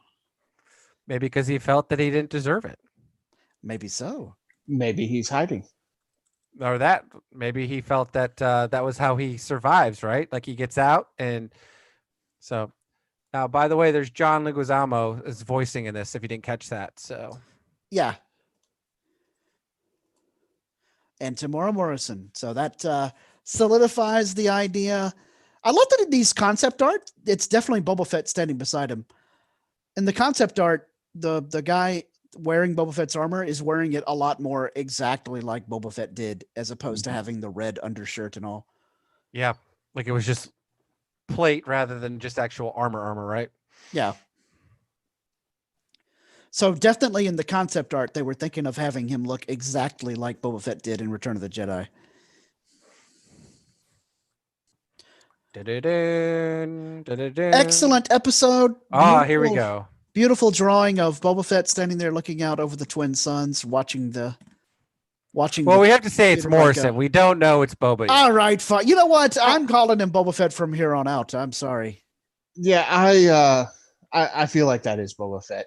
As much as I would like it to be Rex, and as much as I think Rex might still show up in this season. Well, Rex is never going to get rid of his bushy beard, though. Exactly.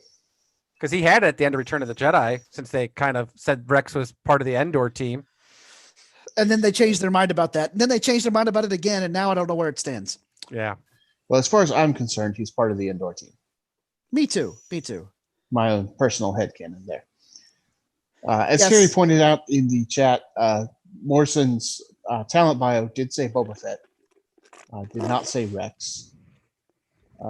His agent put it on his resume, as it were, plays Boba Fett in The Mandalorian Season 2. But see, I almost feel like it has to be Boba Fett in order to progress our story from this point, because Mando, that is Din Djarin, the Mandalorian, came to Tatooine looking for another Mandalorian to help him on his pathway of finding more Mandalorians. Well, so he's got to find one in order to know where to go next. So pretty sure Boba Fett might have been watching, and as Derek alluded to, Fett isn't wearing his Beskar because he feels he's no longer worthy of it. He watches Din do all these great deeds using Mandalorian tech and tactics, and he's like, okay, you are a much more true Mandalorian than I am at this point, so I'm going to bequeath all of my Mandalorian knowledge from the old times to you. And, episode 2, or chapter 10, I should say, is going to be Boba Fett bequeathing that knowledge to Din Djarin, having watched him do this heroic feat and earning the right to know all this Mandalorian lore. Maybe.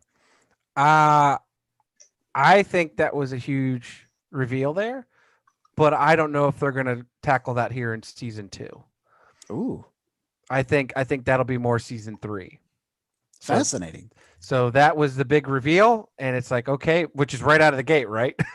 Yeah. Because which could be, and then I think that's going to be it. But I mean, obviously, we're going to have to see, right? So if next episode 2 starts off in Tatooine, there's a good chance, yes, that we'll get what you were just saying there, Scott, with more interaction from Morrison, playing Boba, or at least reveal, right? I mean, at this point, we're assuming again, there's still a chance it might not be Boba Fett. If I may, I would think it would be. So an alternative theory. Yeah, go for it. And go ahead. And this is just this is not what I actually think. It's just a theory that happens to fit the facts. That could be Rex if we are going to see Sabine and Ahsoka.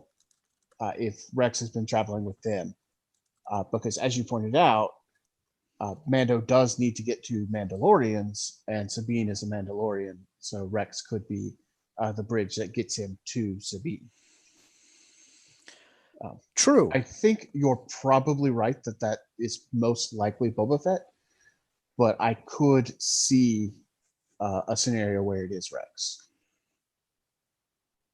Yeah, I would be surprised if Rex shows up this season. I'd be happy. I'd be happily surprised if Rex shows up this season.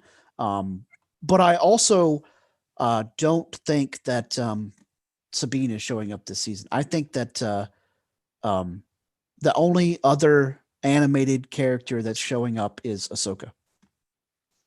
So and that's if we get it, right? I mean, that's still rumors. Yeah, that is still rumors, although we have yet another rumor today of the Disney Plus Twitter account from, I believe, India had posted something about Ahsoka and then had to take that tweet down, something along those lines. So there's so many places where it's been confirmed, but not really, that I think that at this point it's an inevitability. Yeah. I agree with you, Terry. I would like to see Sabine. I'm just not going to hold my breath that they're actually going to do that. Well, they could approach it where it's he meets Ahsoka at the end of on season 2, episode 8, so that make it what, episode 16 or Mhm. chapter 16, and they go to the ship, which is what ship did they fly to go find Ezra and Thrawn? Was it just a normal They ship, took or No, it was they didn't take the Ahsoka's Ghost? ship. Was it Ahsoka's ship? Okay, Yeah. was it It- Phantom? No, it was some No. kind of like Trent class looking thing. It looked Okay. like a sunfish. So there's a good chance that Ahsoka takes them aboard the ship, and we see Sabine right at the end. There's a chance. That there's a chance. I Yeah. can see that. Yeah. So, because then we might get some others too. So, but yeah, I don't think it's Rex, because Morrison in that is very scarred up, but not old enough to be Rex. Because remember, Rex is a normal clone, so he Mhm. would be 4 or 5 the times older than accelerated Boba age. Fett at this point. Yeah. According to the Wikipedia folks, Ahsoka Tano flies a T6 shuttle in Star Wars Rebels in the final episode. Cool. So, but yeah, I think that's, like I said, we might get more Morrison next episode, and if that's the case, cool. But I also think that they may just leave that for season 3. But They might. who knows? Who knows? But I think it'd be quite a bit of hype and amazingness to bring back Morrison as Boba Fett and then have him just not say anything and walk off. I To- mean, to yeah, well, I bring mean, but him- just leaving it for another season, right? So it's not Sure. they're not going to do more. But to I bring guess- him in on the first chapter of this season, and then not to bring it back up for the rest of the season, I think he's going to come back this season. that is not a very Dave Filoni like play. He loves to bring people back around at Yes. the end of the season. In fact, so much so that I believe when we get to the everybody has to work together to fight Moff Gideon part of season 2, I think that Marshall Vanth and the Weequay bartender will be involved in the big showdown. Seems like Well, it. and speaking more of, so Vant than the bartender, but Yeah, the bartender might not come back, but I Yeah. could see it happening. but I thought, honestly, I mean, we know, I thought he was actually going to let Cobb keep the armor, because I thought maybe Cobb had demonstrated him worth donning the armor. Yeah. So I thought he was going to let Cobb, like, afterwards, like, no, keep the armor. This is to protect the town, blah, blah, blah. Because now at this point, now you still have to worry about bandits, right? Because now if there's no create dragon, the bandits don't have to worry about the dragon. So now it's a free for all for the town, right? So Well, here's the thing, though. Now they're friends with the Tuscans. So perhaps when the bandits show up again, the Tuscans will help them defend the town. maybe, or until, again, as the Mando says, until someone shoots the Tuscans from the town, right? Then- Right. then they'll break the treaty, which we all know people are terrible at that. It's a fragile piece. So not to bring history into play here, but that's usually Yeah. how it works. Like, it might not be today, it might not be tomorrow, but 5 years from now, there's going to be some guy who's still racist against Tuscans and Yep. gets mad and shoots them and breaks what, they worked on. so Cool, I cool. thought that the Mando was going to look at Cobb Vanth and say, "You're not a Mandalorian. This isn't Mandalorian armor. This is all a fake. Like all of it. It's is a fake. That could have been right. So, but we know it's not a fake because it took a blaster, right? Remember when he was fighting Yeah. the miners? So, I mean, does not to appear say to that all be armor best out. doesn't have that, but I mean, that was pretty good armor then, regardless if it took a blaster to the chest piece. Oh, for sure. And that was a pretty cool rocket, right? That, he got to use, which my biggest thing is, where did he get the second rocket, right? Well, if you look at the rocket that he launched, even the first one that he used to blow up the land speeder of the mining consortium thugs, it's not the same kind of rocket that was in Boba Fett's backpack during Return of the Jedi and The Empire Strikes Back. I think that he and his bartender friend have been coming up with some, or maybe the Jawas came up with some replacement Yeah. rockets, some aftermarket parts. And so I think he has more than one of them. So that's how he was able to reload the thing between games. I mean, fights. So yeah, no, that's definitely so much. Oh, just so much good stuff out there, right? I mean, Oh yeah, this so episode many was awesome filled Easter with eggs. amazing Easter eggs. I think my favorite Easter egg is Marshall Vanth riding the pod racer engine as though it were its own speeder bike. That was probably my favorite Easter egg. Nathan, what was your favorite Easter egg? Oh gosh. There's so And while many to Nathan's choose from. thinking, chat, Terry, I'm still on. If anyone else is listening and wants to chat in what their favorite Easter egg is, please do. It probably does go back to the pod racing for me as well. Yeah. Because it's something that we don't associate with the original trilogy. Right. It goes all the way back to episode 1. But bringing in Mos Espa, I think We got the bringing in pod Mos, droids too. That was a nice, still homage from Yep, last yeah, season and this the season. pit droids. Yep. I think making sure that Mos Espa was in the right place to make it to where people in Mospogo would have access to pod racing materials was a great touch. Terry says her favorite Easter egg was the Crate Dragon Pearl itself. So yes, Yeah. epic Easter egg there. Good call, Terry. That one really reminded me, and we're going to go back to it, the Star Wars collectible card game, because that's actually the first place that I had heard about crate dragons, and the crate dragon in that card game. The lore said that they have pearls, and that they're hunted for their pearls. So when I saw the Raiders pull out that pearl, I'm like, oh my gosh, they read that card.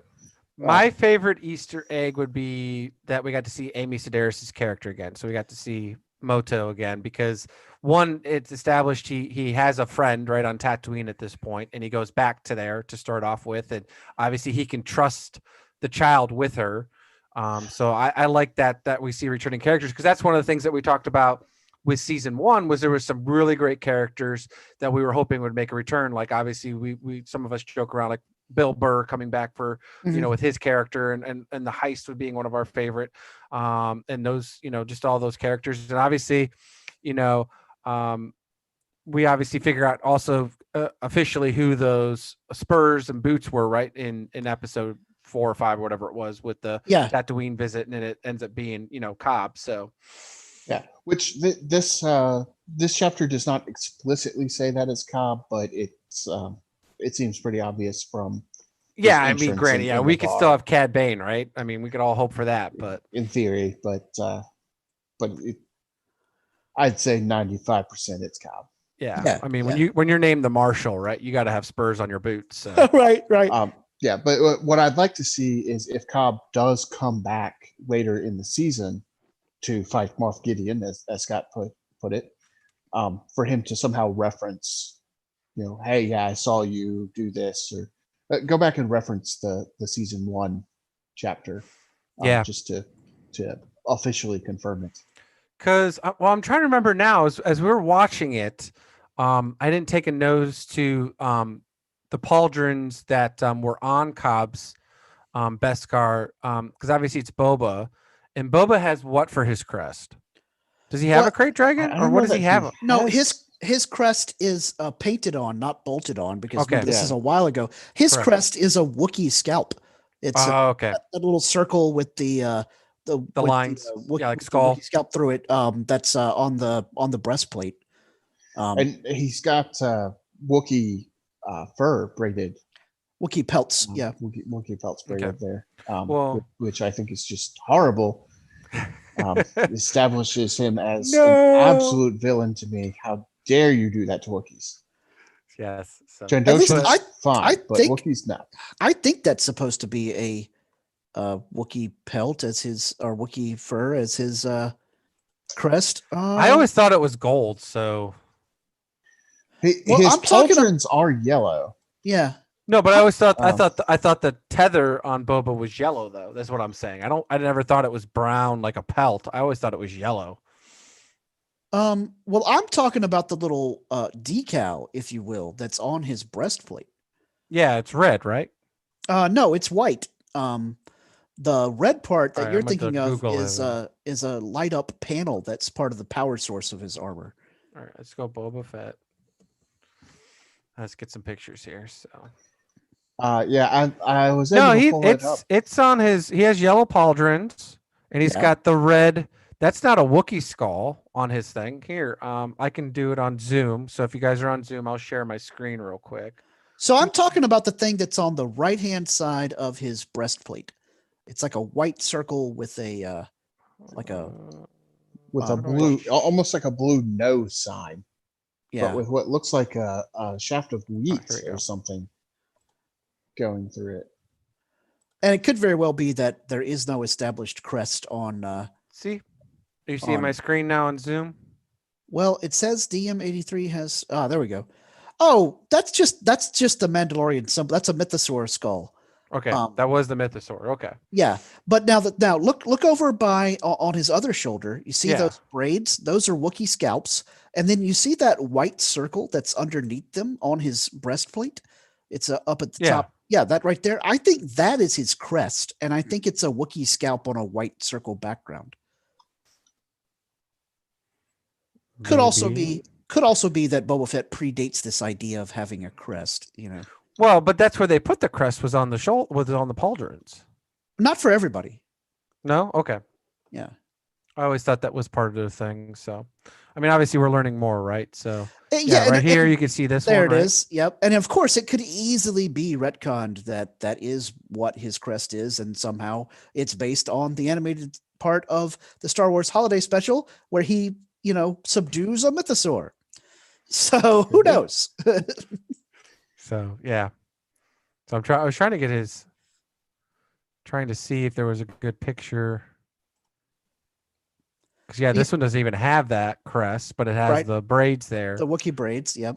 Yeah. And his rocket in his pack is definitely different. Yeah, than this the is different. Yeah. one Vanth was using. So, except this one with the toy, right? Good times. Because they did make it red. If you didn't, They did. Yep. So the tip was red. So like the toy. So yeah. So there we go. Tim Morrison, baby. Yeah. So this one's got a better picture. But yeah, I always kind of figured the crest was the animal, right? I always thought that's what their crest was. Yeah, and you could be right, and maybe that little symbol on his chest is something entirely different. Or, like I said, he predates the idea of Mandalorians have crests on their Are armor. they dancing? Maybe they're dancing. That's from Robot Chicken? I think that's from someone doing a Robot Chicken knockoff. Oh, okay. Yeah.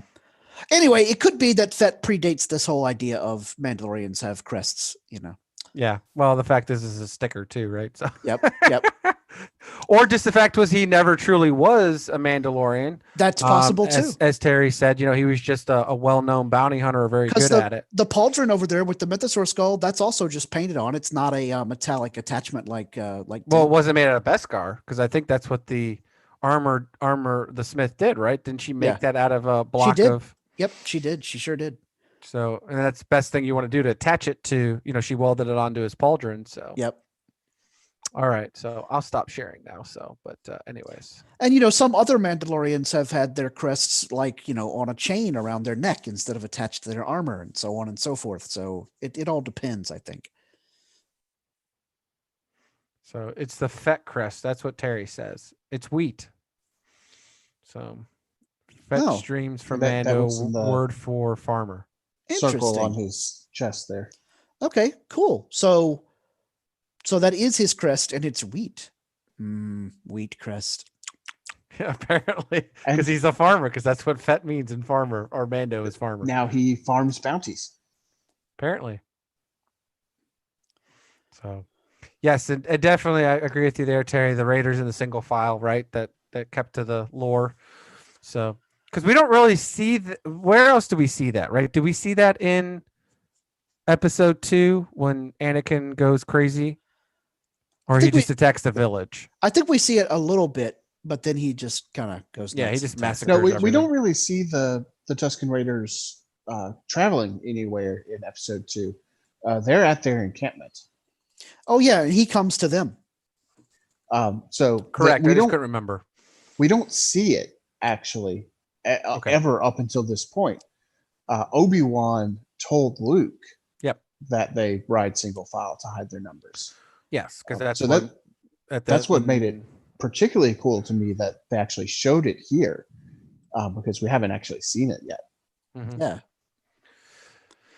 Only Imperial troopers are so precise, which is bonkers because they miss every time anyways. No, we've been over this. They only miss when they're told to miss. Because when they're wanting to let you escape. Yes, remember when they went to kill those Tusken Raiders and those Jawas, those guys were toast. Yeah. or they just shot so many shots that they ended up eventually Look. hitting them. Accuracy due to volume is still accuracy. When they're 15% on Battlefront of accuracy, That's right. but But 100% all kill the rate. enemies are dead. Yep.